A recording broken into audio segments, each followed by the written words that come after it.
दिन होना चाहिए मंगलवार, फोड़कर उसके अंदर का फल निकालकर उस फल को शिवलिंग पर चढ़ाकर 1 लोटा जल शंकर भगवान को समर्पित कर दिन होना चाहिए मंगलवार। कौन सा दिन होना चाहिए? जम के बोलो जरा, मंगलवार समर्पित करो। उसके बाद में आप विवाह के लिए अगर समर्पित करें हैं तो विवाह में देरी नहीं होगी। व्यवसाय और व्यापार के लिए या नौकरी के लिए समर्पित करें हैं तो उसमें देरी नहीं होगी। एक पत्र में आया है, सुन लीजिए, बड़ा सुंदर संवाद है। शिव महापुराण की कथा कहती है, मंगलवार को अगर शिव जी के मंदिर में, शंकर के मंदिर में जाकर 1 लोटा पानी चढ़ाया जाता है तो हमारे कार्य में उन्नति होती है। हाथ में जल का पात्र हो, शंकर के मंदिर में जब तुम जा रहे हो, शिव के पास जब पहुंचो, जल से हाथ, जो लोटा जब जल का तुम बाबा को समर्पित कर रहे हो, जल चढ़ा रहे हो, उस समय पर बाबा से जरूर कहो, बाबा बहुत दिन हो गए, बहुत दुखी हूं, ए मेरे शंकर, मेरे कुबेरेश्वर महादेव, मेरे महाकाल राजा, मेरे इस हाथ को अब तुम पकड़ लो बाबा, बहुत दुखी हूं, अब तुम थाम लो बाबा।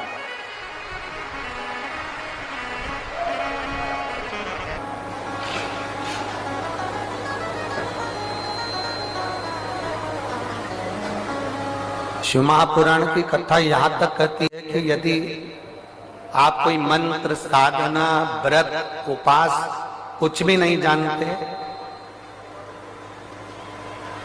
तो बेलपत्री के वृक्ष के नीचे 1 लोटा जल चढ़ाओ, प्रदोष की प्रदोष, 1 घी का दीप लगाओ और बेलपत्र के वृक्ष के नीचे की मिट्टी का ही तिलक लगाओ।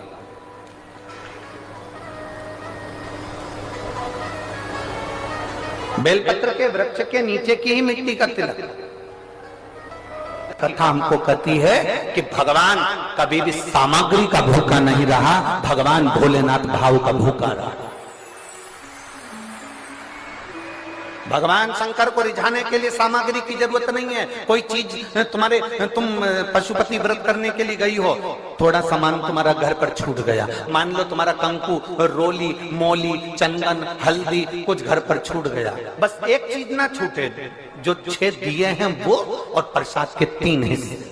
जो प्रसाद तुम लेकर जा रहे हो उसके 3 हिस्से करने का सामान वो छूटना नहीं चाहिए। बाकी का तुम्हारी मोली घर पर छूट गई, रोली घर पर छूट गई, चंदन घर पर छूट गया, अगर तगर घर पर छूट गया, कपूर घर पर छूट गया, लोटा पानी का घर पर छूट गया, कोई सामान तुम्हारा घर पर छूट गया, चल जाएगा, बिल्कुल चलेगा। तुम उसमें चिंता मत करना कि मेरी थाली में ये नहीं।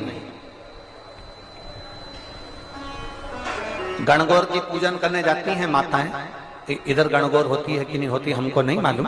गणगौर की जब पूजन करने माता जाती हैं, तीज का पूजन करने जाती हैं, देवी का पूजन करने जाती हैं, चतुर्थी का पूजन करने जाती हैं, किसी देवी देवता का पूजन करने जाती हैं, पूजन की थाली में दूसरे की थाली में देखती हैं कि बहुत सारा सामान है, मेरी थाली में ये चीज नहीं है, तो उसको याद आती रहती है, मैंने तो भगवान को ये चढ़ाया ही नहीं, मैं तो भगवान को ये दे ही नहीं पाई, मैं तो भगवान को ये दे नहीं पाई, मेरे पास तो ये सामान है ही नहीं, उसकी चिंता में लग जाती है। शिव महापुराण की कथा कहती है, जो देवी देवता ने आपके हाथ से बुलवाना था वो सामान देवी देवता ने अपने हाथ से बुलवा लिया, अब चिंता करने की जरूरत नहीं।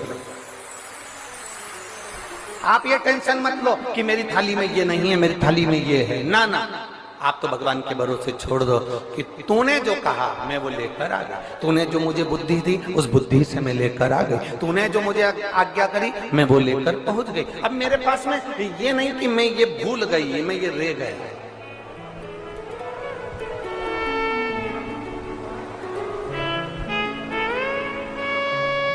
महाराज,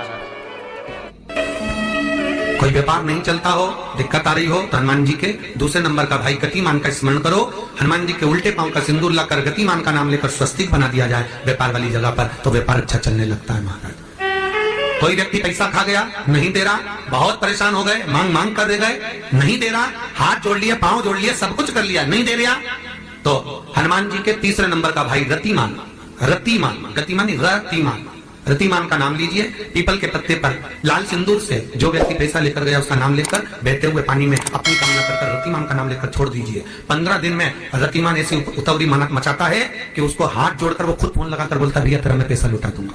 रतिमान का स्मरण किया जाता है। रतिमान, ध्यान दीजिएगा, पंचमुखी हनुमान का एक स्मरण, पंचमुखी हनुमान का एक भाव। महाराज जैसे बहुत ज्यादा तकलीफ अगर व्यक्ति को हो गई है, बहुत कष्टमय जीवन चल रहा है, हार गए हर जगह से और तकलीफमय जीवन चल रहा है, तो पंचमुखी हनुमान का एक शिव महापुराण का और स्कंद पुराण का एक बड़ा सुंदर मंत्र है। उस मंत्र को आप सब एक बार हमारे साथ में बोलें। ओम नमो हनुमते रुद्र अवताराय सर्व शत्रु संहारणाय सर्व रोग हराय सर्व वशीकरणाय रामदूताय स्वाहा।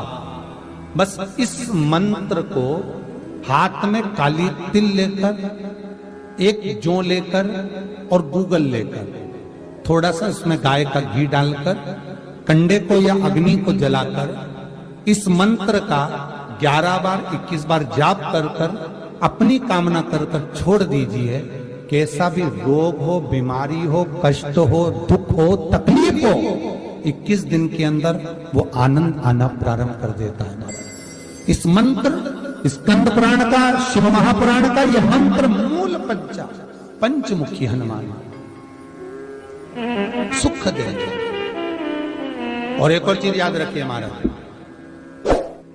यदि कोई काम के लिए जा रहे हो, कोई व्यापार के लिए जा रहे हो या नौकरी करने के लिए जा रहे हो और लगी नहीं रही, बहुत तकलीफ पा रहे हो, सर्विस ही नहीं लग रही, बहुत कष्टमय हो गया, तो निवेदन करूंगा 5 पीपल के पत्ते पर बेसन के 5 लड्डू घर में बने हुए, गाय के घी के 5 लड्डू रख लो। उस लड्डू के बीचों बीच एक आटे का दिया और उसमें तिल्ली का तेल डालकर इसी मंत्र का प्रयोग कर कर पंचमुखी हनुमान का किसी भी हनुमान के मंदिर में जाकर, दक्षिण मुखी हनुमान के मंदिर में जाकर उसको रख कर आ जाइए। इसके बाद आप उस काम के लिए जाइए, आपका काम सफल हो जाएगा। आपको किसी को नहीं कहना पड़ेगा कि हाथ जोड़ना नहीं पड़ेंगे, किसी के पांव नहीं पड़ना पड़ेंगे, तुरंत काम होगा। बस इस मंत्र का स्मरण कर कर पंचमुखी हनुमान का भूतेश्वर जो मंत्र है वो सुख देने वाला। पूरी दुनिया का कोहिनूर हीरा है संस्कार, हमारी सभ्यता, हमारी वृत्ति। माता पिता कितने अरमान से पढ़ाते लिखाते हैं। 20 वर्ष तक माता पिता पढ़ा लिखा कर बेटे को राम बनाने की चेष्टा करते हैं। कितने वर्ष तक? 20 वर्ष तक। और 20 दिन की कुसंगति बेटे को रावण बना देती है। वो 20 वर्ष पर पानी फिर गया।